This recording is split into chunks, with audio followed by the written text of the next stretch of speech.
Hi, I'm Matt. Good session yesterday. Hope you found it helpful. Just going to run through a couple of things there that we discussed while on the golf course. Number one, obviously, the main thing we discussed obviously was the grip position, that left hand.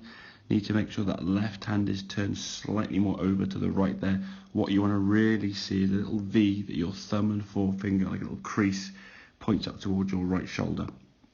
What you have with your left hand a little bit too much in the lifeline underneath the thumb, causing that club to come back way to the right. Open the club face up and then slice the ball off to the right. And what you then did as a compensation for that would aim a long way to the left to compensate for a golf ball that's going to go a long way right. And that's going to cause obviously issues in terms of your strike, your contact, because now you're kind of swinging across your body and all these different things that go along with that. The other thing I want to try and get in the habit of doing, and I'm not sure on this video where you actually get the back note, when you started off on the left hand side now, just to go through the routine of what I want to try and do. Every shot you play, if we start from behind the golf ball here in a spot somewhere like so, we're going to look at the shot we've got in front of us, suddenly just ask the question to ourselves, what am I trying to do now?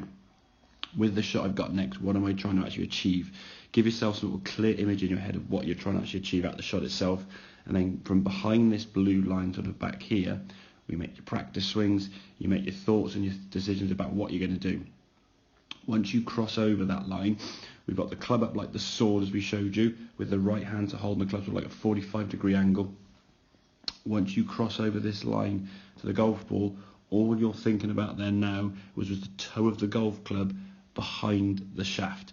As I said, when you play with your iron shots, you have the club face down here. With the fact the golf club has loft, the club should be sitting back like so. If you turn that golf club to stop it going to the right, the toe of the club now would go in front of the shaft and the club would just be aiming way to the left. And that was your kind of compensation for the weak grip that you had.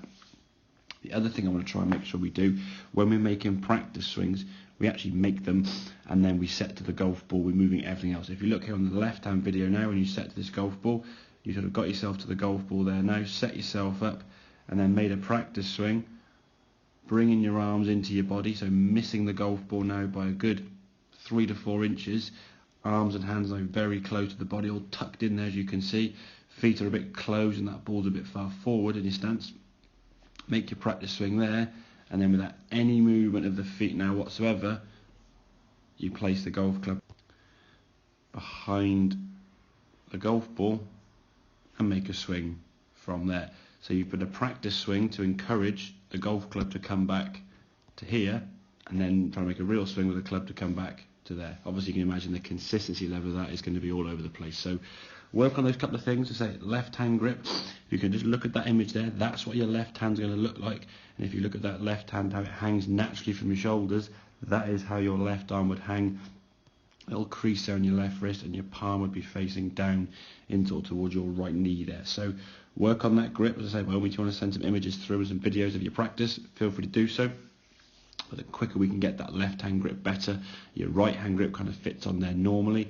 What you will see though in time as this left hand goes on, that left hand grip was good. As you put your right hand,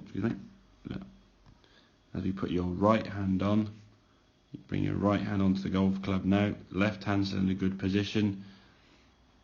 Then we see a little bit sort of fingers moving around, hand adjusting slightly there, bit of a re-grip, and then what will happen is now in time, as your fingers sort of playing around, you can see that left hand position now has moved around. So from where you were, if I sort of put that in more speed, you can just see the logo in your hand now moving gradually just before that shot is about to be played. The logo becomes more and more clear here at setup, and as you go around, the logo now becomes a little bit less clear there, and then there. So just be disciplined with that left hand grip.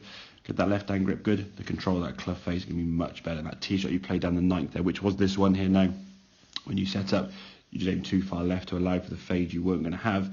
The ball went miles, but just obviously went too far to the left because it didn't slice back. So hope that all makes sense. Any questions, obviously give me a shout, and I'll see you again soon, mate. Cheers.